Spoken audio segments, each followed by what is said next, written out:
Good afternoon and welcome everyone. My name is Gloria Nerona and I am the Director for Diversity, Equity, and Inclusion here at William James College.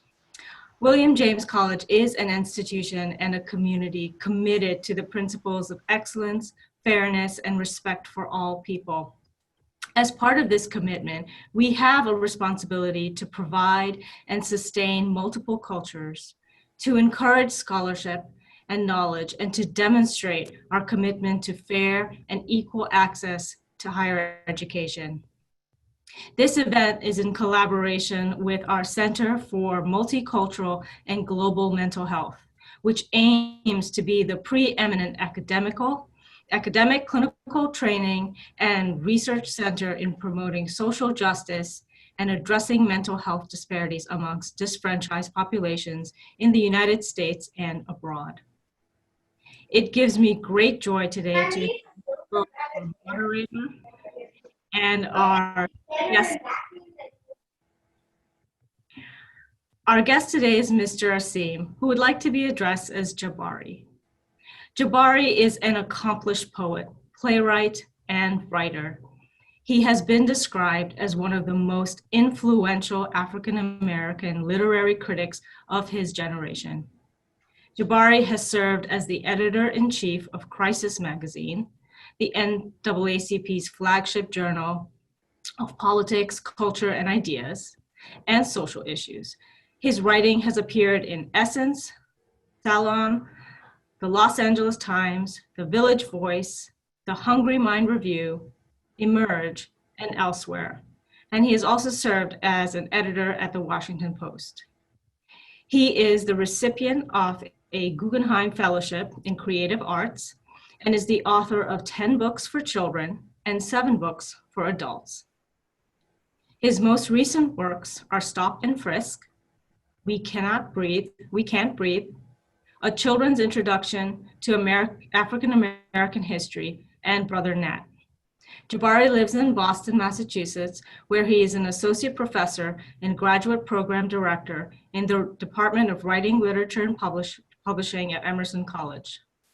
A very, very warm welcome to you, my friend, and we are so honored to have you today. Thank you. I'm very glad to be here. Looking forward to it. Our moderator today is our very own Kwame Dance. Kwame is a fifth-year doctoral candidate in the clinical psychology program at William James College, where he is completing a concentration in children and families of adversity and resilience, with an emphasis on African and Caribbean mental health. He has a master's degree in business administration and is a cohort member of the Mel King Community Development Certificate Program. In 2019, Kwame founded the Mental Health Advancement of Culturally Competent Education to Stop Stigma, otherwise known as ACCESS. It is a pipeline expansion and stigma reduction program for teens of color that aims to increase their interest in mental health professions. Additionally, he serves as a behavioral health clinician at the Whittier Street Community Health Center, Director of Behavioral Health Programming and Services at Cambridge Community Health Center, and Residential Manager at Brandon School and Residential Treatment Center. He is also a regular guest instructor at Hampton University and other academic institutions and social service agencies, as well as a guest mental health commentator on Hot 96.9 FM. In August, he will begin his American Psychological Association's accredited pre-doctoral internship training year at the Center for Multicultural Training in Psychology at Boston University School of Psychiatry. Kwame is a native of Cambridge, Massachusetts, with nearly 2 decades of youth service experience. He has developed, implemented, and evaluated human service programs across the Northeast and Mid-Atlantic, and globally in Africa and the Caribbean. His social justice philosophy, Northeast and Mid-Atlantic and globally theoretical framework allows him for the worldview, which fuel his passion and practice, and are inspired by family, community, and the people he serves. Welcome, Kwame, and thank you Thank for you. moderating our discussion today. The floor is yours. Oh, well, thank you. Thank you, Gloria and Jabari. Thank you for being here and joining us. William James College and CMGMH are excited to have you here in the diversity office. So welcome. Thank you. Thank you very much. Awesome. So we'll be discussing a lot of topics. We'll definitely be diving into some quotes from your amazing book, We Can't Breathe, and just chopping it up in general. So Sounds good. Sounds good to me. good. All right, cool. Yep. So let's get into it. I wanted to start with, well, first off, what inspired you to write this book? Well, I guess as a writer, I'm primarily preoccupied with a few different things, and I'll talk about those. But I saw the book as an opportunity to maybe combine some of those interests in the essays that result. No matter what my project is, I'm kind of operating from the perspective of a husband, a father, and a son, because those are the experiences that have pretty much shaped me and how I see the world. And one of the experiences that I was particularly interested in the book, I wanted to write about the experience of inhabiting a Black body, number one. Number two, inhabiting a Black body in spaces where there aren't necessarily a lot of Black bodies. That's sort of the almost a micro view of what I'm trying to address. The more macro is I'm looking at what I call narrative combat. There's this poet, Muriel Rukeyser, who says, the universe is not made of atoms, it's made of stories. And I happen to agree.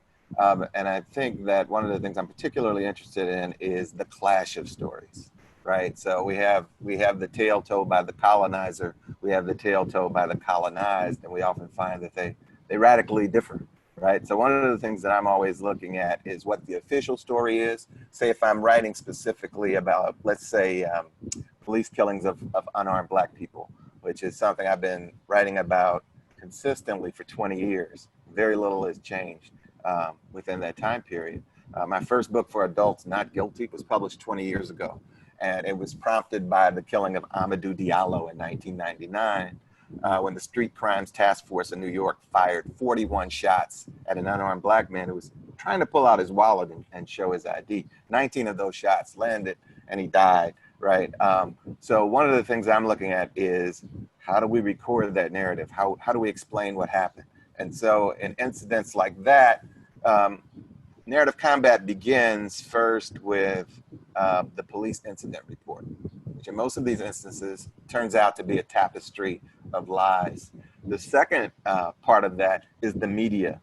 Media tends to report the police incident report uncritically in the beginning.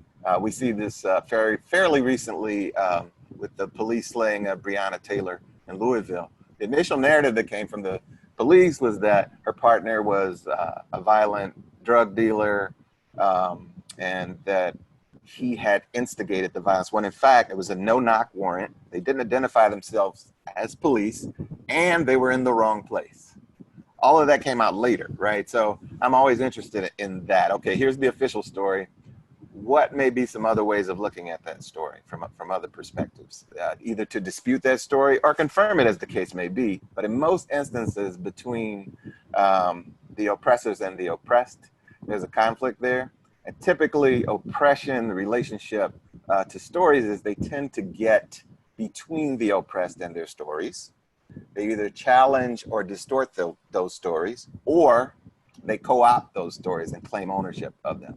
And particularly my experience as an African American, I've seen that happen with my people again and again in the United States. So most of the essays in the book at some point are going to touch on those ideas. Right. And even before we got into the 8 amazing essays in the book, you led with a quote by Audre Lorde, "Your silence will not protect you." And when I think about that narrative combat, that seemed to resonate with me. And I silence, it resonated with me as a Black man, in terms of understanding what my role is and what I need to speak on. And also it made me, I don't know if empathize is the right word, but it made me think about the role of white folks and what their responsibility is. I'm sure as I'm sure you've experienced this, if not now, over the course of these movements, unfortunate movements, white folks coming to you saying, "What can I do as a white ally?" So I'm wondering if you could shed some light on how you might respond to that. Yeah, sure. I'd be happy to. And again, it relates to how the narrative is sustained. So I think what I get a lot is how can we prepare ourselves to have these difficult conversations across racial divides? The question is usually framed in that way. And I think the question is the wrong question. And I think it's somewhat disingenuous when would-be allies come to oppressed communities and say, how can I initiate or conduct these difficult conversations across racial divides? And I usually say, well, the difficult conversation you want to focus on generating is across your dining room table. It's not the racial divide, right? We have been telling our story since 1619, right? And that's just our arrival in British North America. We were here in the 1500s, Spanish North America, right? And we can trace archives, we can trace written records, we can trace oral histories going way back, certainly back to 1619. Right. And so after 400 years of that, I think our part of the conversation has been well advanced. And I think that white people who see themselves as allies or sympathetic really need to start in their own homes, right?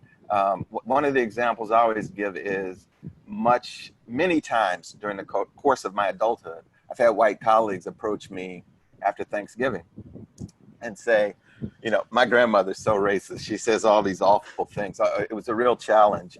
My uncle's so racist. And I think part of it's a certain kind of virtue signaling. It's to say, I may come from racist people, but I'm not racist, right? But the question is, well, what did you say to those racist people? And what am I to take away from the understanding that you willingly break bread on a regular basis with people who don't think I'm human? How am I supposed to be comforted by this disclosure, right? So I'm always looking at that narrative. Right. Now, another aspect of that is, for example, if you look at the sudden blossoming of interest in books about anti-racism topics, it's great to see a lot of Black authors and scholars and thinkers getting some attention, which they deserve. But it's a double-edged sword, because at the top of most of those bestseller lists is a book written by a white woman called White Fragility. And the author doesn't generate any new information or insights that, say, writers of color have been generating for centuries now, right? So there's that frustration. But on the other hand, there are tens of millions of white readers who will never pay attention to anything I have to say, but will happily read a book about anti-racism from a white author. That's the conundrum, right? So it's frustrating, because you want to say, Du Bois wrote about this in 1903, right? It's not new, but a lot of those people are never going to look at Du Bois, but they might listen to someone who looks like them, and we have to acknowledge that aspect of this conversation. Right. It's a double-edged sword. It's interesting. You also, one of my, I'll just dive into the essays, because one of my favorite essays was the essay when you talked about strutting and your concept of strut. It reminded me, my family members have always said the quote, "No matter what, you got to strut." And I was like, but to quote you in terms of what you mean by strutting, it's quote, "The body in motion, occupying, manipulating, and moving through space. Strutting requires freedom, the liberty to flex and stress." What do you mean by that? The liberty to flex and stretch. Yeah, stretch. Yeah. Sorry. Yeah. To be your full self, right? So a lot of the times the conversation can come down to, the things that we do to our bodies to make other people comfortable, right? And when we're doing that, we're kind of confining ourselves within particular spaces. We're not flexing and stretching, right? And so that's part of what we want to be able to do as human beings. It's a fundamental, it should be a fundamental right? To be able to move comfortably in one's bodies. And then also as an African American, I am an appreciator of the way that Black people use their bodies to move through space, right? So there's a spectator aspect of it too. Right. So in that same part of the essay, you go on to write, while contemplation of strut respects the question of how to live in a Black body, I'm more interested in how to escape my own imprisoning concept of that body. So that led me to think about internal concepts like internalized racial oppression and how we get in, as Black folks, how we get in our own ways and what we've just taken in and the reasons why. I'm just wondering, how can we get out of our own ways so that we can stop? Yeah.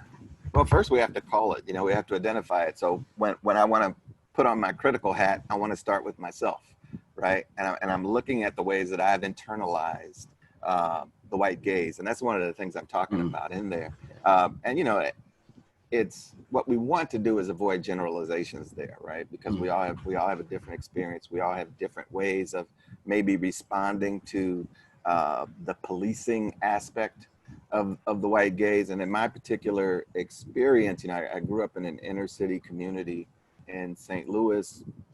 As a child, when I was 9 years old, I was identified as gifted, quote unquote. And so I began to be bused far across town to an all white community. So I had this experience of moving in white spaces all day and then returning to my African American community at the end of the day. And so those experiences have shaped me in a particular way where sometimes I'm actually more comfortable than, say, my siblings who didn't have that experience when moving in a white space, right? And then, we talk about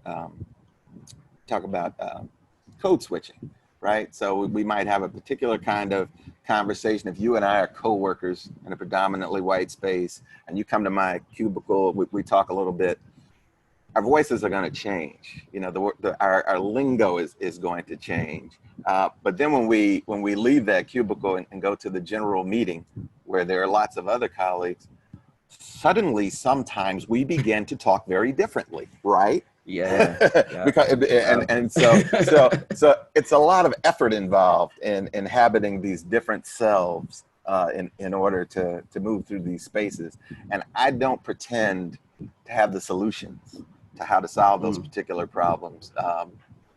I think my job as a writer is to ask questions, right? So mainly I'm raising the question of what it's like to be in these spaces. For sure. And that reminds me of a conversation I recently had about, is code switching a bad thing? Or is it innate gift to kind of, is that kind of like being able to strut in a way? I mean, you're operating in multiple worlds but is it possible to be authentic in both? Yeah, I think so. And I think you're right, though. I think you're right to say it's a kind of gift.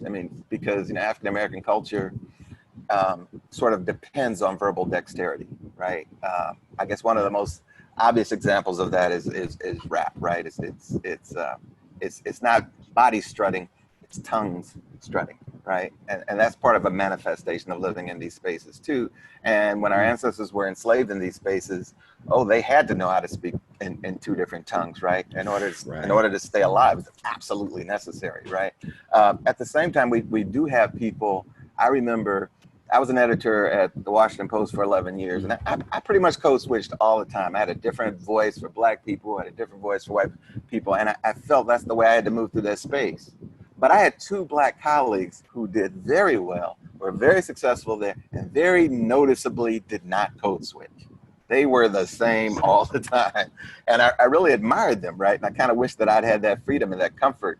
But I think I had policed myself for so long that I didn't see the possibility. I had taught myself, well, to succeed in these environments, I've got to be a certain way all the time. But then I saw obvious examples of people who didn't do that, right? So it's complex, I think. Yeah, definitely. So I'm pulling a lot. Clearly, I got a lot from this Strutt essay. So one of your quotes was, "I don't believe the Black body has any more potential than any other kind, but I am concerned with the extent to which its capabilities are suppressed by one's own internalized limitations." Again, that taps into what we were just talking about, and I get the second part of the question, but the first part seems to contradict. Well, I don't know. I'm wondering if it contradicts another piece that you talked about later on, which was the concept of the African American ethos. And I was wondering if you could talk a little bit about what that African American ethos is, and is that a contradiction or? Can you rephrase the question for me? The first. Yeah, the first sure. part, yeah. So the first part I led with your quote. So again, we were talking about the internalized racial oppression piece of it, but you're also concerned to which, to the extent that its capabilities, our capabilities, are suppressed by our own internalized racial oppression. So one of the things I'm trying to do there is anticipate a question or participate in an argument, which is, are you saying that the Black strut is somehow superior to how other people move through spaces? So that's what I'm trying to get at there. I'm not saying that. I don't. Okay. Think, cool. I don't think. Yeah. I want to see. I like to see what it's like when the Black strut is unbound. Yeah. Right. Yeah. So can you explain the concept of the African American ethos? Yeah, I had fun with that because I don't think you can explain it, which is one of the things I say. And I say, I can't really tell you what Blackness is, but I believe that I know it when I see it, right? And so it's a complicated thing because, for example, you think you see manifestations of it in the larger culture, but it's a difficult argument to make sometimes. Well, she's talking like a Black person. She's moving like a Black. It seems that way, but then someone could say to you, "Well, how does a Black person talk?" Right? Because we don't all talk the same, right? I saw a think piece that I saved to read. I haven't read it yet, I have to say, but it was really interesting.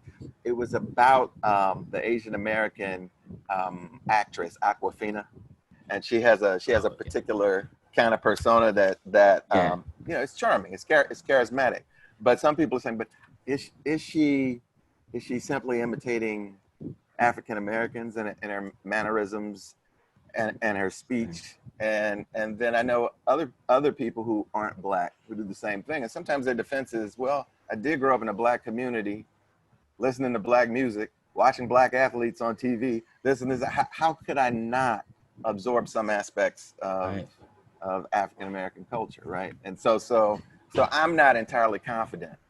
I want to call attention to it. I think I'm seeing something. On the other hand, I'm not always sure. Right. That reminds me. So I run a program in Cambridge, another program in Cambridge called the Hip Hop Transformation, and we are exploring social emotional issues and behavioral issues in young people. These are teens. Through hip hop music and culture. So one of our young men, and they learn how to refine their crafts, but one of our really awesome artists, he's a white boy, right? And we were talking about, again, his role as an ally. He's an incredible MC, he's an incredible rapper, but he feels like he doesn't have a place in writing about everything that's going on right now in the world and has been going on since 1619 and beyond, because he feels that he would be stepping on a Black person's toes that should be able to do that and represent their culture in doing so through hip hop music. So I'm wondering what you might I need advice on what to tell that kid. So. Well, it sounds like he's approaching it with great respect, right? And as much as we love and revere aspects of the culture, ownership of culture is a really complicated thing, right? Because cultures shouldn't be confined to capitalist modes, right? So I mean, if I'm a brilliant clarinetist and all I play is European symphonic music, and I'm an African American man and I'm really good at it, I don't want to show up at an audition for the symphony and have them say to me, well, we noticed you're Black and this is not your tradition and you really don't belong here, right? And my response would have to be, I happen to love this music and I'm approaching it with great respect, right? If I'm not approaching it with respect, then yeah, call me out, right? But you know, I'm acknowledging its beauty and its power, and I'm saying it affects me to such a degree that I want to be a part of it, right? And there's certainly, and it sounds like that's what that young man is doing, right? I think you just you just have to acknowledge, right? Part of the problem with narrative combat, one of the problematic aspects of it is mainstream cultures or larger cultures claiming ownership of cultural streams that they did not create, right? And it becomes theirs. They name it, they categorize it, etc. That's one aspect of it. But there are people, like, they're really respected. We're going to call it jazz for the purposes of our conversation, right? Who are deeply respected and are white, right? They come to it with respect, with love, with great knowledge of the tradition and an ability to implement it through their instruments, right? And so we don't want to be so narrow and confining that we can't recognize that, right? And I think that goes all the way around. So yeah, so with the current movement, it seems like it has more energy, and from some of my white peers, and you know, white folks in general, and I'm wondering how. So again, that double-edged sword, right? So I'm wondering how you feel about that energy, and what should we expect from our white allies, if they are truly white allies? I mean, I've had folks ask me if reparations is the way to do something about you know, that they should operate, or if it's just speaking across the table, and they feel like that's not enough if they're just speaking in that to their family and friends. So I don't know what you might tell them, or if, you know, I really want you to explore the concept of reparations, if you don't mind. And yeah, I mean, a little bit. I mean, I don't write about reparations in the book, and in larger discussion, well, it's because I want to defer to people who know a lot more about it than I do, who've given it much deeper thought. You know, Nicole Hannah-Jones just wrote a piece in the New York Times called "What is Owed," right? And she has forgotten more about this topic than I actually know, right? So I defer to people like her. I defer to people like Ta-Nehisi Coates, who thought about this in great, you know, great detail. But one thing I would say is, you know, when we're talking about the contributions of Black people to their own struggle, certain aspects of that can also apply to our allies. So when people, you know, they raise this question, well, what should Black people be doing? So there's a couple aspects of that, and then we'll get to white people. The great African-American historian Lerone Bennett Jr. said, it's not important that all Black people do the same thing. It's more important that they all do something, right? And I thought that was really significant, because it shows me, you know, what are my particular strengths? What are my particular limitations? Can I know what they are and contribute my talents accordingly, right? So I think that is really important. Another aspect of that is, a couple years ago, I interviewed one of the main organizers in Ferguson during the protests, and he educated me, you know, a young guy, much younger than me, but I took away some really valuable insights from him. But one of the things is, I was trying to show respect to him because he was actually in the street, night after night, day after day, getting tear gas, getting bludgeoned, getting arrested, coming back out. I mean, you know, doing some really hard and necessary work, right? And so when I was interviewing him, and I said, well, you know, give me your perspective as someone who's on the front line of the struggle, you know. And he said, well, I want to push back at that. I'm in the street, but we're all on the front line, you know, no matter where we are. If we are actively confronting or engaging racism, and specifically anti-Black racism, wherever we're doing it from happens to be the front line, right? And to me, there was a connection between his observation and Lerone Bennett Jr. saying, you know, as long as we're all doing something, right? And so I think with regard to allies, the same thing applies. You know, there are white people in the street. I've seen white people put their bodies between Black bodies and the police. That's a form of serious engagement. It's not a form of serious engagement that all white people should do, right? I think each white person should do where their particular strengths are best used and best employed. Same as us. And so, you know, I don't think we should be too hard on ourselves in terms of, oh, I'm not doing this particular thing, right? But I'm doing this other thing because it's something that I happen to do well. And you know, that's kind of where I think people should plug themselves in. Right. And as you were saying before, you're an author and you ask questions. You don't necessarily have all the answers. I think that's really profound. And yeah, thank you for that. There's another awesome quote. Now I'm going to move from Strat, right? So of love and struggle, the limits to respectability. There was well, you quoted Dr. King saying, I have almost reached the regrettable conclusion that the Negro's great stumbling block in his stride toward freedom is not the white citizens council or the Ku Klux Klan, but the white moderate who is more devoted to order than to justice, who prefers a negative peace, which is the presence of justice. So this has me thinking about the upcoming election, right? And the difference between covert and overt racism. And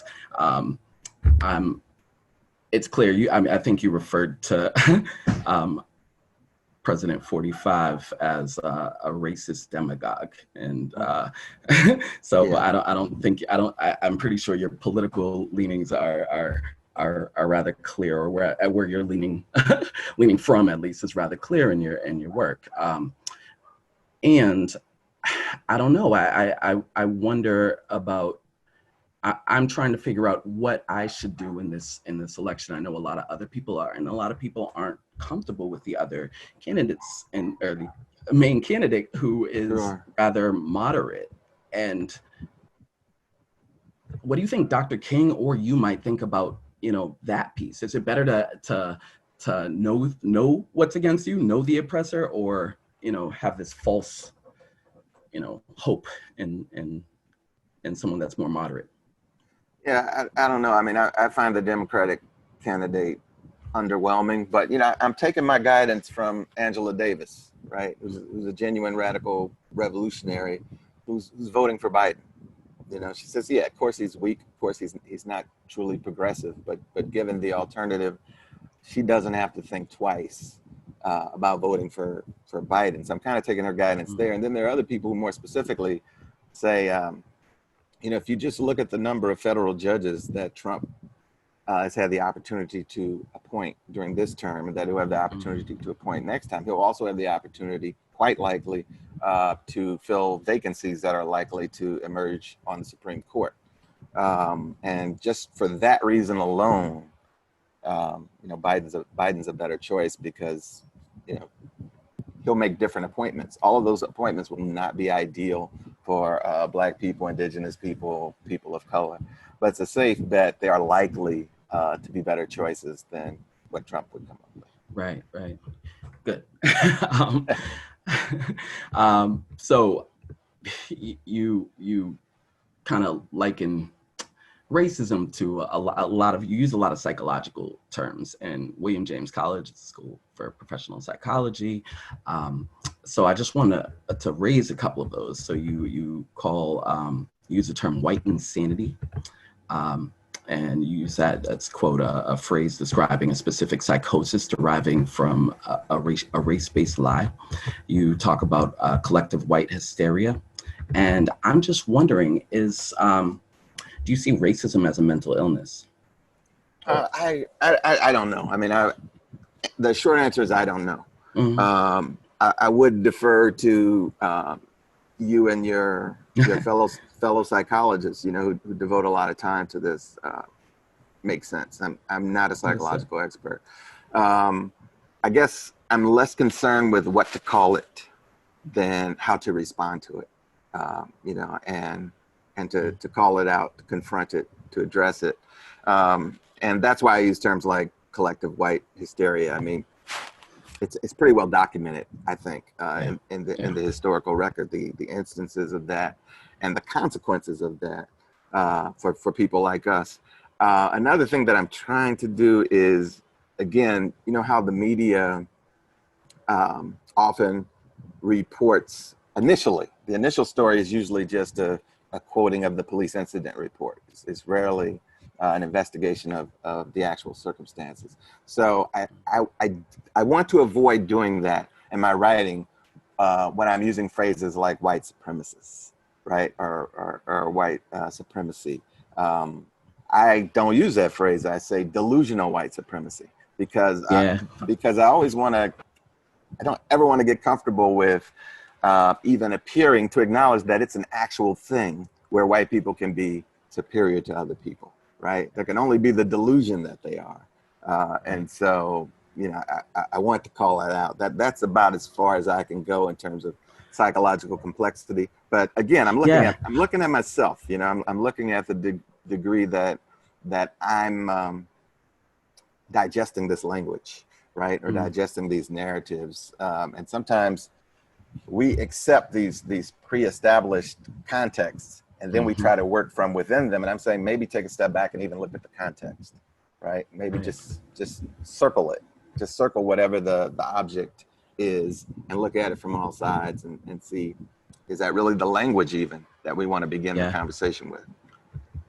Yeah, absolutely. And you've made me reading that piece, the the delusional white supremacy piece, really made me think about shifting my language. So I really appreciated that, and I do see racism as delusional, but I am not sure if there's again pros and cons to labeling it a mental illness or a form of psychosis, or because it's kind of letting people off the hook for things that they could control, I would think. But I appreciate you bringing that to the table. Interesting. Yeah, and I would say that, I mean, I hope it's not something that is beyond treatment, right? And I would defer to people who are qualified to devise those treatments. Absolutely. Definitely. If you were to write We Can't Breathe Volume 2 in 2020, what would change, if anything? That's a terrible question, Kwame. I resent it. No, I'm just kidding. No, seriously. No, for real. No. It's a very good question. There are things that I wanted to write about that I couldn't get in the book, and then also, I mean, you're kind of touching on this thing. When I was writing about police brutality, I remember having a conversation with my editor. Some of the examples we were talking about using. I said, now by the time the book comes out, there'll be all new examples, right? There'll be all these new dead Black people, right? And of course that's true, right? So there are so many things that I didn't write about in that book, or people, and then also, what am I trying to say? I also don't want to repeat myself, so my essay about Eric Garner can't be the same essay that I wrote about Amadou Diallo, right?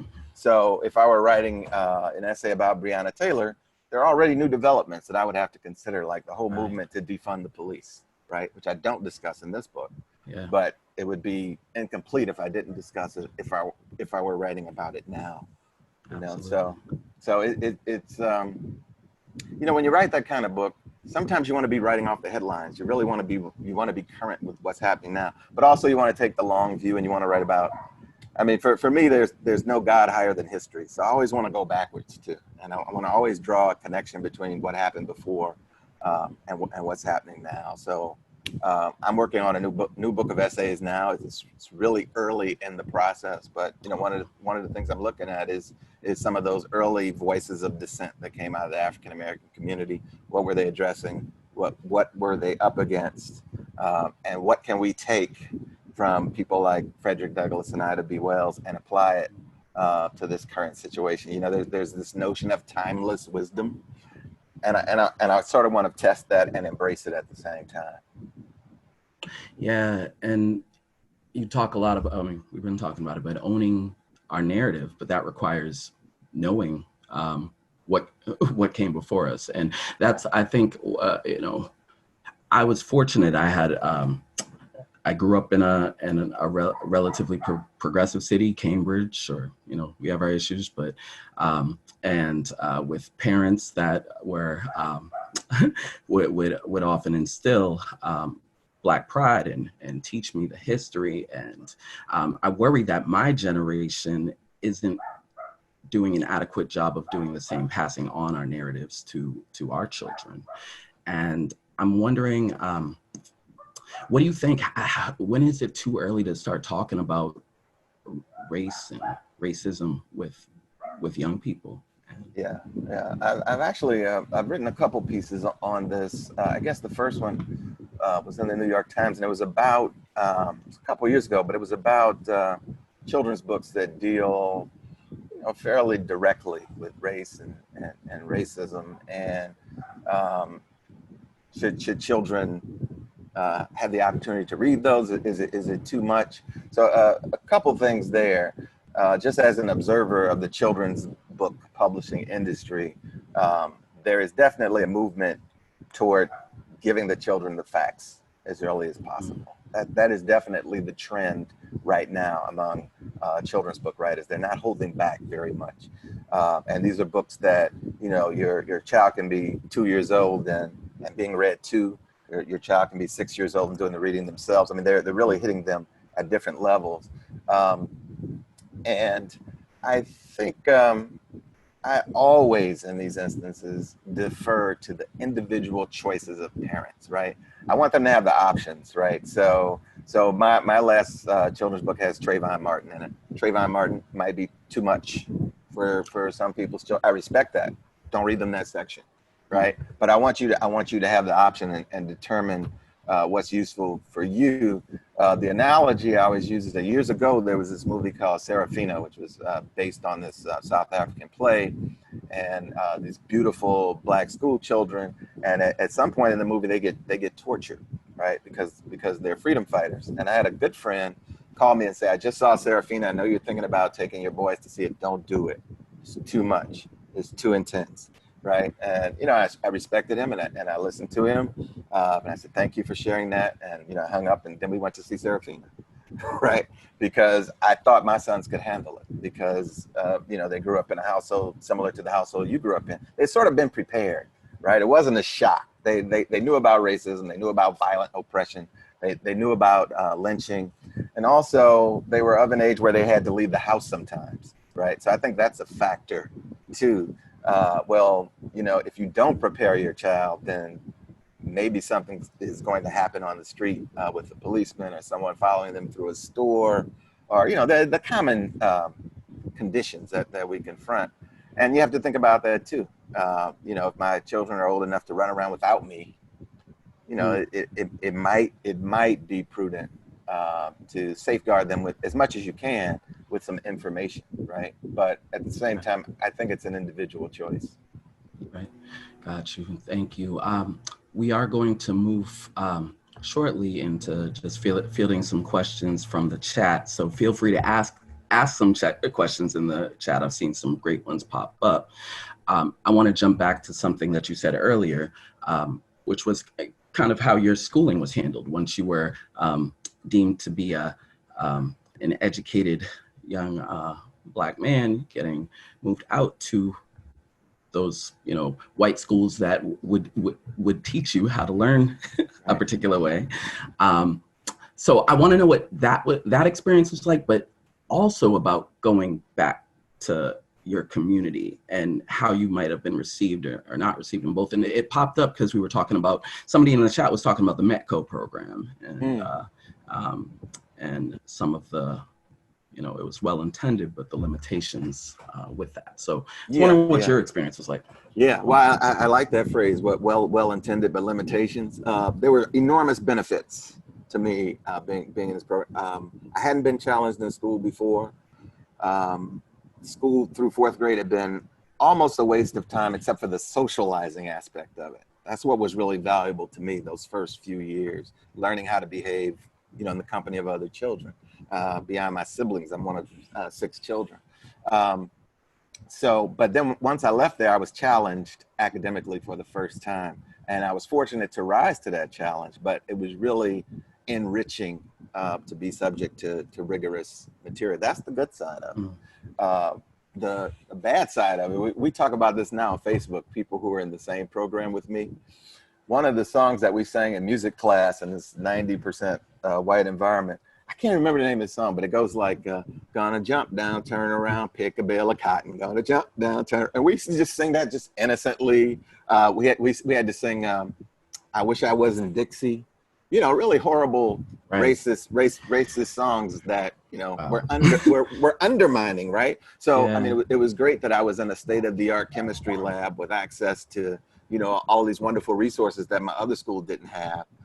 But at the other school, I had African-American teachers who had not only taught me, but had taught my sister 12 years before me, and my brother 10 years before me, and my other brother 3 years before me, who I might say actually loved me, right? So they didn't always have the resources or the textbooks, but I did miss, it was almost like being in a classroom with my mother, some of these women, you know, it was just a totally different vibe that I never, well, you know, I experienced it again in high school a couple times at the white high school, because there were a couple of African-American women teachers who looked out for me, right? But everybody's not that fortunate. Every school, you know, every one of these white schools is far away from our neighborhoods, doesn't necessarily have this wonderful Black woman who's looking for you and watching out for you and pulling you over and saying you're getting enough to eat, anybody treating you wrong. You know, I did have people like that at the high school, which kind of evened it out. So it's very complicated. And then the other aspect of that you talked about was I did at the end of every day get to go back home, right? Get to walk down the street where I didn't stand out in any particular way, to move around in stores where everyone looked like me, to be in my house where everyone looked like me, you know. So I was fortunate in that the environment that I returned to and the community that I returned to looked out for me. There's the stereotype that inner city African-American communities are anti-intellectual. I did not experience that as a child. I mean, when I was 10 years old, this is before backpacks. This is 1972. I carried a briefcase. You know, I had nerd on my forehead. I got on a bus and I rode to this gifted school. Everyone in the neighborhood knew about me, right? And no one picked on me. No one said, "Oh, you want to be a white boy? Oh, what are you doing?" I never got. In fact, I had situations where really tough dudes looked out for me. They would say, "Leave little man alone. He's smart. Leave him alone. He's smart. Back up off him." Right. So I got that all. I got that all the time. So even in that environment, you know, I'm hesitant to say that there were always people looking out for me. You know, so and I was fortunate in that way. I appreciate you bringing that honesty and to the forefront, because that was similar to my experience. I certainly had my boys, and they're still my friends today, but I would be in my AP classes and they'd be like, "Oh, Kwame's on his white boy stuff, like, you know, don't bother." Don't bother. But I would also have those older folks, and well, not older folks, like a couple years older than me in the neighborhood, my OGs or whatever you want to call it, that would definitely look out in that way and kind of keep me out of trouble. So I appreciate that we had a similar experience. I'm seeing a question that came up a little earlier, that from one participant. I'd love to have strategies to be to truly be an ally outside of my own home. So we talked about this a lot, but maybe we could be a little more specific. But that person also said, "I made my 3 sons read Rennie Edo Lodge's book 2 years ago, and the theater director and writer, how to make, oh, I guess she is or they are a theater director and writer, how to make work that is that as an ally, excuse me, won't take away from the work of a fellow director of color. So they had 2 questions in there. So what they should do explicitly with their family, as well as what they should do through their work. I mean, just speak the truth to your family, I think, and call out racism both within the family and within the larger community as best one can. It sounds like they're doing the work with the art that they practice and profess, and I think that's really important. And I think it's, I don't know, it's. I feel funny saying this because I'm a storyteller and I make my living through language, but I don't want to encourage a preoccupation with language to the extent that we diminish the significance of action, of behavior, right? So we all have people who want to be allies who are very loud and very vocal, but aren't actually doing things, right? If we look at all of these corporate communities and Sun Valley communities and Silicon Valley communities that are issuing statements, Black Lives Matter, and they don't even hire Black people, right? Yeah. They have horrendous records. But one thing that I get from people who do a much more direct form of engagement is that would-be allies should look to remove themselves from the center of the narrative and to listen. And that's the first place to begin. And I know it's difficult. I think it is difficult for white people to not almost helplessly place themselves in the center of the narrative instead of just listening. Instead of being, condescending or offering instruction, unsolicited advice, in the same way that sometimes it's difficult for men, self-identified men, to just listen when self-identified women are talking. We want to interrupt. Right. The impulse is really strong, and sometimes it's in support because we're so excited and we so love what they're saying, but we still cut them off. So intent, right? So intent is one thing. Right. Intent is one thing, and consequences is the other. That's one way I'm always checking myself, because I'm fortunate to talk to really brilliant women, and I hear them talking, and I get excited, and I want to say, oh yeah. And it's like, just let them do their thing. Just let them do their thing. No one, Jabari, no one really asked you to speak. Right. Your presence is appreciated, but yeah, you could just chill. Yeah. So I think that applies in these other absolutely other contexts as well. Yeah. I think that speaks to that deference that young man that I was speaking about earlier wanted to pay and pay homage to. And we were talking earlier. My older cousin Kirsten is a playwright in the area, and I've seen her post about similar questions. So I really appreciate that question that came from the participant. So one of my professors who I've actually gone to the work I've done in Kenya was through her, and she's white, and she wrote that she's thinking a lot about the idea of respect. How might we relationally determine if a behavior is respectful? It seems that it is not enough to think you are respectful, but rather respect is determined by how it is received. And I've experienced this with Claire, Dr. Fialkov, abroad, and I was just wondering what you think about that. Yeah, I totally agree, but that's where the listening comes in, right? Mm-hmm. Because if you are not respectful, usually Black folk are gonna let you know. Usually they're going to make that clear, and I think it's important to. I'm thinking of a conversation that doesn't involve race, and I'll share it really quickly. There's a young brother named Wesley Lowry, who's a brilliant Black writer. He's a young guy. He's already won at least one Pulitzer Prize. He's the brother who got arrested in Ferguson while reporting for the Washington Post. So he wrote a piece couple weeks ago where he was talking about the activism that he and other young Black journalists have been doing in the major newsrooms in the United States. Washington Post, New York Times, Los Angeles Times. What they've been doing is challenging this very notion of objectivity, because certain white editors, let's say, Kwame, you're the reporter, certain white editors don't want to send you to the scene of a Black Lives Matter protest because of your Black life, right? So you have an inherent bias in their view, and they want objective reporting. So people like Wesley Lowry have been challenging this very successfully. That's why you're seeing better coverage of the movement for Black Lives now, because of these young Black, indigenous POC reporters who are doing this work. But, so he wrote this piece in the New York Times talking about all that.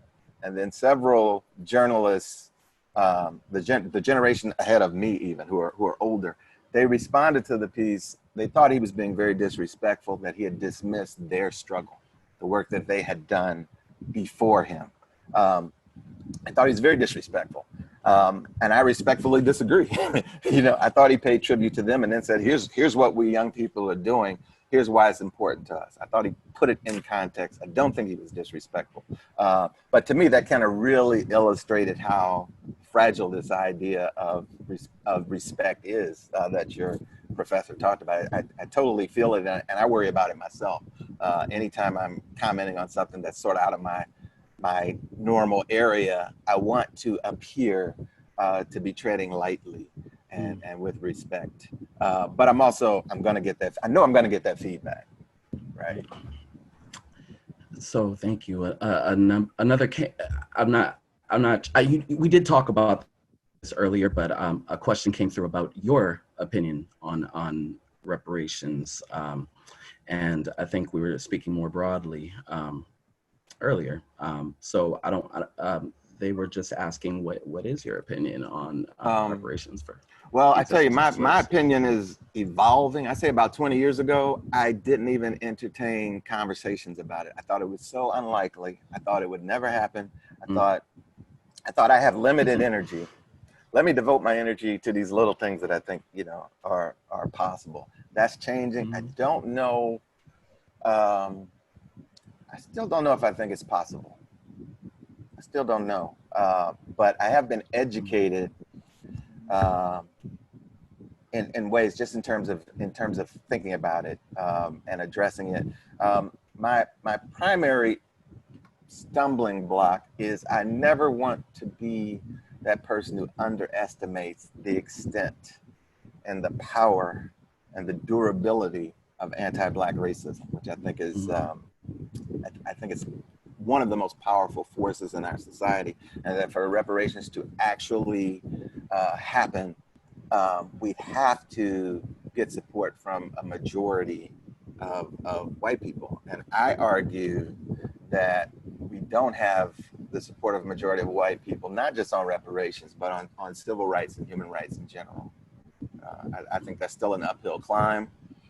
I think progress has been made, but I think we always have to check ourselves when we get too enthusiastic and say, let's just look at the last election, you know, for evidence. Right. Yeah.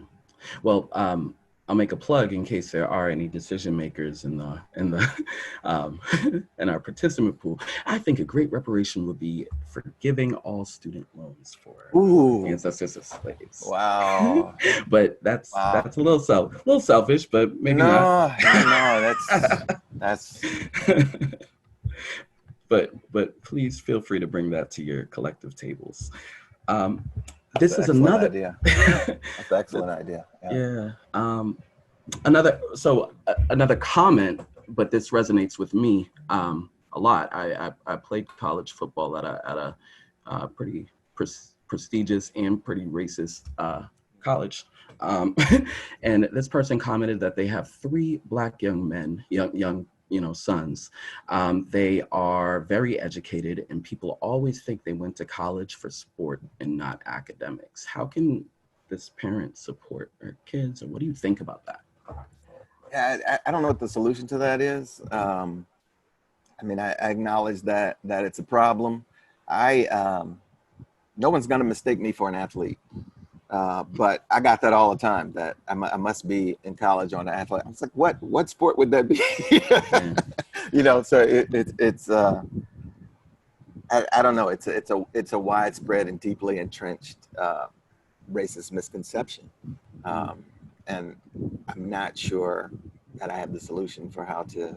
Yeah. All I can offer is my sympathy and my understanding, and it's going to continue to happen. And don't be a tall black man. Oh yeah. It's over. Yeah. Yep. It is a wrap. I don't have that. I don't have that problem. Me neither. But- Me neither. Yeah, I was told by my head football coach in college that he after I pledged my fraternity, Alpha Phi Alpha Fraternity Incorporated, he told me, I didn't bring you here to be leader of the colored people. I brought you here to play football. And he didn't bring me here to play football. You know, that's he didn't bring me there. But Yeah, it's messy. Yeah, it's been going on a long time. Yeah. All right, so. Another comment, a METCO comment was, I was a METCO student and it has been difficult to leave my own community to be in white spaces, but it has helped me to navigate the world. I wish we lived in a less segregated world. Sharing experiences and spaces are so important to build relationships. So I think that's a great comment. And that ties to what we were talking about earlier with the skill of being able to code switch.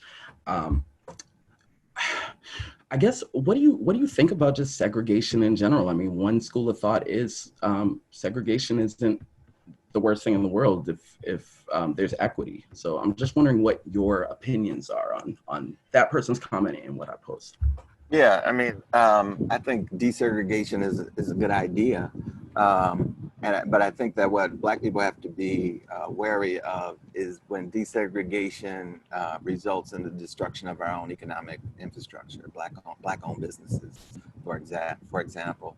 I mentioned those Black teachers that I had. You know, there are school districts where Black teachers and Black male teachers in particular are very scarce, and they're often in environments where Black students have access to these white schools that do have amazing resources. I mean, I referred to the chemistry lab earlier. In my experience, the athletic facilities, all of that is pretty wonderful that our children get access to it. But then there's the other side of it. I had one Black male teacher in high school, and I'm still in contact with him. It's been over 40 years. And last time I did a book signing in my hometown, there he was, right?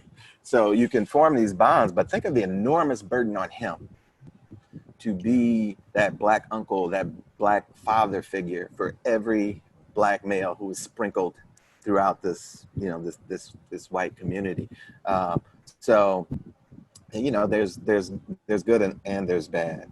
There's not enough, for example, residential desegregation is a great thing, but there are very few Black-owned banks that are doing anything. I mean, Boston's an exception, right? Because they've got, you know, One United, but most communities don't have that, right? And so if we look at, for example, one of the things that's blocking residential desegregation is the average Black person, regardless of income, is far more likely to be rejected when applying for a loan for a mortgage, right? All of that would have to be undermined and undone for residential desegregation to be possible. And that's one area where I think white allies could do a lot more work. I know white people who claim they want to live in diverse communities, but they know that their Black colleagues who earn the same amount of money that they earn aren't getting the same mortgage loan opportunities, aren't even being taken to the same houses by real estate salespeople.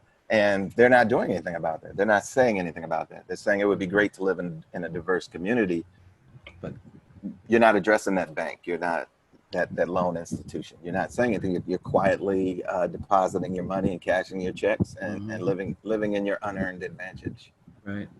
To do so, you would have to identify and acknowledge your white privilege. But there's a concept Dr. Janet Helms presents at BC, but relinquishing white privilege, and I always challenge that. I don't think it's possible, but that's me being a little cynical. Yeah, and I don't think it's privilege. I think privilege is a really delicate and diplomatic word for white people, but I usually say unearned advantage, right? Race-based unearned advantage. Appreciate that. Yeah, appreciate that language. This is coming from single Black female foster parent. I take in all races, No one has been able to advise me on any training on how to tackle these issues with my youth. I teach and show that love is love, but I don't feel like that's enough. Any comments? I'm not sure what the question is. What do you think? I don't know that it was a question. It was a statement about what. Again, it goes back to our conversation about the piece of our conversation about how to talk to young people, how to talk to kids. But if you're maybe this writer is taking in some kids that aren't. It seems diverse in the household. So these are kids living as siblings under one roof that are white, black, brown, etc. And how to broach these topics in those spaces. I think that's what she's getting at. Yeah, I think you just have to begin talking. And I tell you one way that I used to do it. This is years ago. My wife and I have 5 children. They're all grown now. So these are our oldest boys. I used to collect articles about Black men from the daily newspaper. I would actually cut them out. Now, Sunday, we would sit down and read them all together. That would be our way of introducing these various subjects. So there would be stories about Black men who had committed awful crimes against other Black people. There were stories about Black men who were doing brilliant things as athletes, or, Black men in Congress, whatever the idea was. And we would sit down and we'd talk about them in context. So we would kind of use the news and current events as a launching pad to help my boys navigate the world that they had to live in, but also see themselves in it, right? In these different contexts. So that might be one way to start with the news. Just choose a few items at the beginning of the week, and at the end of the week, give everybody an opportunity to spend time with those, and then have a discussion, because questions will arise as a result of that. And it sounds like the foster mother's in an ideal position to address them. And I also say that talking about things is one thing with children. I always said my parents, they gave lectures, but what really influenced me was their example. And it sounds like that this foster mother is already kind of doing that first step just by doing. She's already doing, right? And so the saying is like secondary, but that's one way that the language could be introduced. Great, awesome. This is a comment going back to reparations from another one of my professors who was like a human encyclopedia, Dr. Robert Kinshirf. He said one proposed model of reparations would include free post-high school education, as well as a sort of delayed GI Bill for higher education and first home mortgages, since Black World War II soldiers were not eligible for those GI benefits. So just throwing that out there. No, those are excellent ideas. I think a lot of people are really thinking of excellent ideas. What I'm concerned with is I'm an easy sell. You can convince me, but I'm not. It's white people who have questions about how that would be distributed, and sometimes the questions are disingenuous because they really don't want to address the idea that, or as Nicole Hannah-Jones puts it, what is owed. Clearly something is owed, right? And we have to get beyond that. That concession hasn't been made, right? We don't have a common understanding that that's even a fact, right? And so I'm also mindful of that. Right. Great. So folks, please continue just to post your questions. These are all great, and in comments too. We could just feel free to flood the chat, and we'll get to as many as possible. I'm wondering, and I'm going to use this as an opportunity to start the process of plugging your book, Stop and Frisk, American Poems. But I'm curious about what you think about school resource officers or police in schools. I was having a conversation with I've had conversations with 3 of my friends that were police, but most recently with a Black male cop from New Hampshire, and a white cop was a woman from the area, from a progressive police department, and they had unique views on the issue. And I'm just wondering what you think about that? Well, when I was in high school, I was in 10th grade. I was standing outside my classroom with 4 classmates, all white males, and we had police security officers in our high school. There were a couple of African American ones who were super friendly, super nice, acknowledged you spoke to, and there were maybe, I remember having interactions with maybe 3 white ones who were routinely unfriendly. And one day we were standing outside the classroom, the bell hadn't quite rung yet, and the sole white woman police officer, she came up to us and said, "You all get inside, get in your classroom." The bell hadn't rung yet, right? So I said, well, I'm gonna run and get a drink first. And she said, no, you won't be getting a drink, and give me your ID. So that was like getting arrested when a security person took your ID, because then you're paralyzed until you get your ID back, and it goes through the system. So I had to go through some hoops. The one black kid, the white kids all got to go in the classroom. And so when I finally got to the school's disciplinarian, the vice principal in charge of that, and I said, I don't know why she took my ID. And he said, well, I do, because you looked her in the eye and told her you were going to go smoke a joint. My mother had to come to the school. It was a mess, and so that's kind of like what shaped me from the beginning. So I've never been a fan of it. And there was no video back then, but I've seen videos of security officers picking up black girls while still in their desks, body slamming them on their heads and shoulders. I'm not an advocate for that. I'm not an advocate for people who are licensed to harm the black body with the complete approval of the state having access to our children. Yeah. And in the discussion I was having, that absolutely came up. I will share the police department that the officer, the white woman officer was from. It's because I'm proud of them. But Cambridge Police Department does do a really good job with their school and community resource officers being advocates for our youth versus being seen as the disciplinary forces. So but I know not all communities are like that. Right, so, and I think the question still is who is best suited to be community resource individuals in the school? Is it police or is it some other kind of profession? And we talked about riding with social workers and patrol and lots of things have been proposed. And with that, money is a huge factor. And there was a question in the chat about your thoughts on the movements to defund the police. I'm a supporter. I think it's a very, very good idea. And there are people who have done quite a bit of work. Campaign Zero is one group. There's another group that's done even more work. I won't be able to think of their name while we're talking. But just have been working on this at least since 2015, and have come up with a lot of really concrete and practical ideas, I think. Yeah, I am as well. I feel like the phrase, the marketing, the branding is a little misleading. Defund the police. I mean, it gets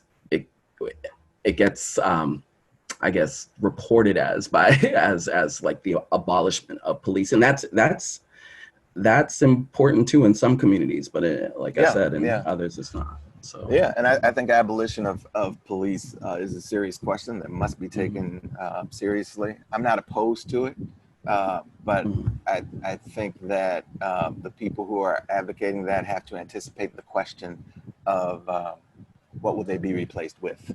Right. And there are people doing that work. I'm not one of those people, and I can't speak eloquently to that question, but that's a legitimate question. Right. So we talked a little sports in a different context, but Dr. Lynn Moore brought up the question about NASCAR and what's happening in the National Football League. And just for context, there's I believe he's the only. There might be I'm not a huge NASCAR person. I'm not a NASCAR person, but Bubba Frank, there was a noose or an alleged noose in his garage, which they deemed later not to be a noose, but an interesting noose-like door handle. Or, sparked a lot of debate. And also in the NFL, and all of the major sports of three of the four major sports, there's a lot of talk about race and obviously Colin Kaepernick, things like that. How should we even what's the utility of sport in that way in advancing the dialogue? Yeah, I think I have I'm not a huge sports fan, but I have enormous admiration for people who are good at it. I believe it's a form of genius like any other. It's kinetic genius, right? And so we have to acknowledge that and support the individuals who are particularly gifted in that way, but also expect support from them, which, Colin Kaepernick's a really good example of that. I think that the role of the athlete is going to change significantly in terms of the power relationship, say within the next 5 to 10 years. If you look at what's happening in the NAACP, I mean, our African-American college Division I athletes have been ruthlessly economically exploited for decades, right?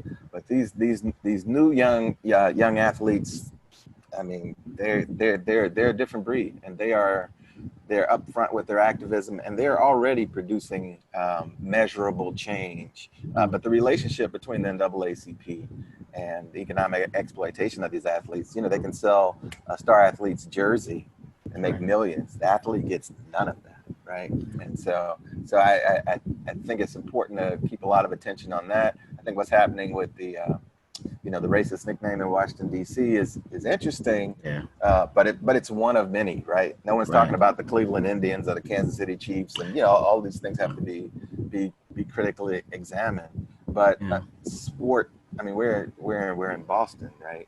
Yawkey Way was just renamed to Jersey Street. There's an article in the paper today where Bill Russell, the greatest Celtic of all time, talks about all the racist slurs that the home team bombarded him with throughout his career. So I think that the world of professional athletics is in many ways a microcosm of the larger society. But I am heartened by the outspokenness of Colin Kaepernick and LeBron James and some of these college athletes who are, and Simone Biles, and just a number of them are just, they're not towing the line. They're saying changes have to be made. Right. And just to expand on the sports piece, and then I want to get to, we don't have very much time, so I want to get to more questions. But I know a big debate, a lot of people sports are starting back up. Basketball's coming. There's a lot of basketball players, Kyrie Irving and some others, that feel like they're going to be a distraction if they come back. So they're opting to forego pay and not play. And there's others that are using their platform, to put names on jerseys of folks that have been murdered. And I'm wondering what your thoughts are about that. Should we view that as a distraction? From just focusing on issues on Black Lives Matter. I see. I don't see it as a distraction. I'm interested in those things, but it doesn't make me any less interested in the movement for Black lives, right? I don't see it as a either or. Let's see. I'm going to rapid fire some of these last questions, if possible, so we can get them all in. Do you have any books or readings that you could suggest for white people who are trying to have conversations with other whites about racism, Black Lives Matter? I get a lot of, this isn't my top priority. Rather than try and recite a lot of titles, I would say just Google anti-racism reading lists.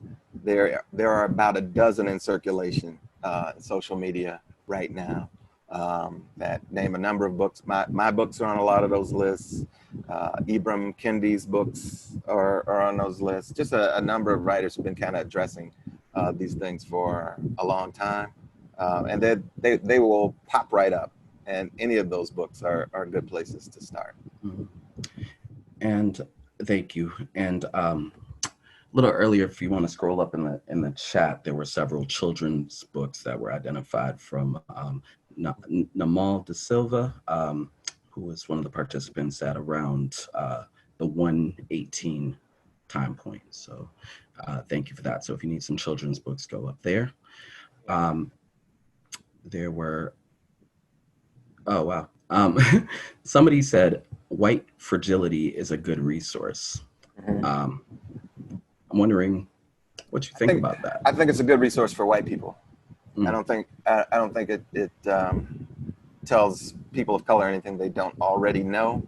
Yeah, I mean, I kind of addressed this. I think that D'Angelo is writing about things that people of color have been writing about for a couple centuries, but there are white people who respond to other white people addressing these issues more than they would respond to me or Ibram Kendi or someone else. So, yeah, that's my take on it. All right. Namal De Silva just put up a whole bunch of other good books. So scroll through. There's a few. Yeah, I mean, we have been right. I mean, I did recommendations recently. Right. I think it was the Boston Globe, maybe. Somebody asked me to recommend some recently, and I recommended a narrative of the life of Frederick Douglass. Mm-hmm. You know, just kind of make a point. You know, people have been writing about anti-Black racism for a long time. Black folks have. And, yes. Good point. Yeah. And now folks are deferring to the white folks that are. That's what you kind of opened up with, which is problematic.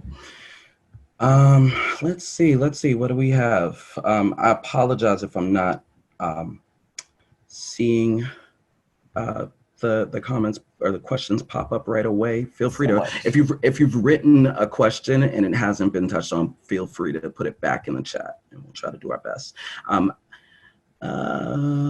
Comment on white fragility. I'm sorry, y'all. There's been lots of comments. You guys have had a really great discussion in the thread. So there's also Dr. St. Louis at William James has said that there is a resource list on at williamjames.edu/resource hub. So lots of stuff there. Make sure you visit that, williamjames.edu/resource hub. Right. So,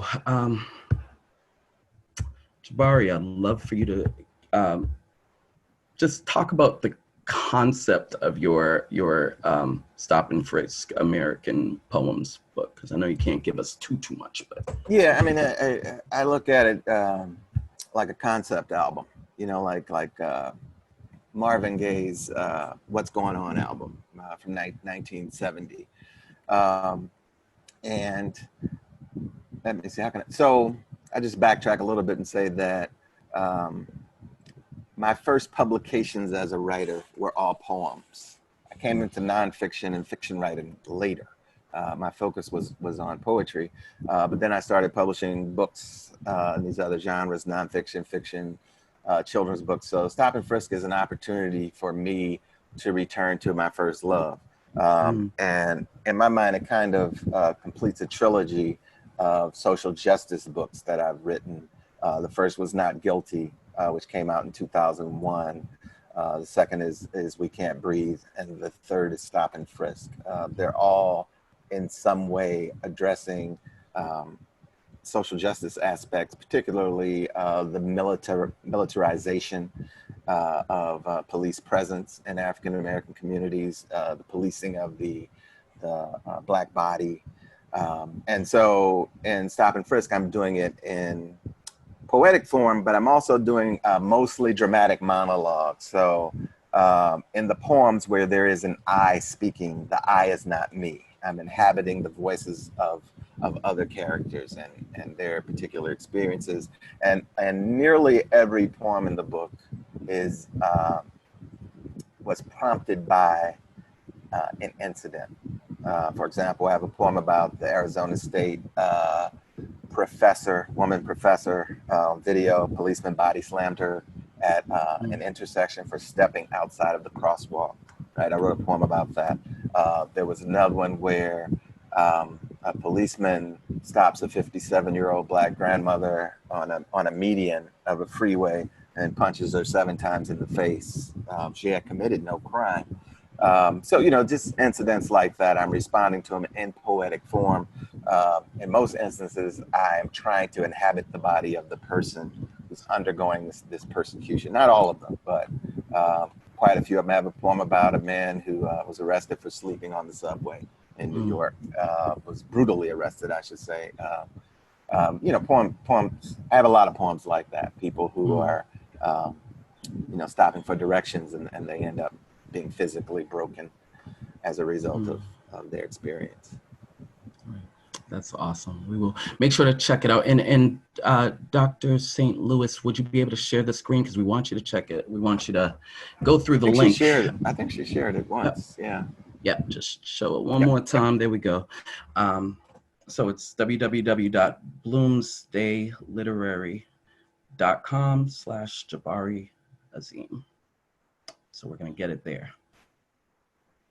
And you can pre-order it now, as you can see. Let's see. A couple more minutes. Any lasting thought? Oh, you lost me? There we go. Sorry, you have to jump back when it's okay. Cool. I just read off the site, but I think folks saw it. Last couple of minutes. Any lasting thoughts that you just want to leave us with? You know what? I will take a moment. Actually, my 11th children's book comes out today, so I did want to share that with people. It's called My Baby Loves Halloween. I write a lot. I write a lot of books for children. Black woman illustrator Tara Nicole Whitaker. She's brilliant. Great. Available in stores today. So I want to make people aware of that. I try to write for every aspect of the African American community, from babies to old heads. So and I have 2 more books coming out in December. So awesome. I ask that people look out for those. And as always, I'm grateful for your support. My wife is grateful. My children are grateful. My grandchildren are grateful. Well, we really appreciate you being here, and there are lots of links being shared for your work, and please wonderful. Continue to share them please with us at William James. My classmate Brianna Reed has shared some, so just if you're scrolling up, go up through her. And I want to shout out Brianna. She's one of the leaders of the Black Graduate Mental Health Academy Scholars over at William James, which is awesome. But thank you so much.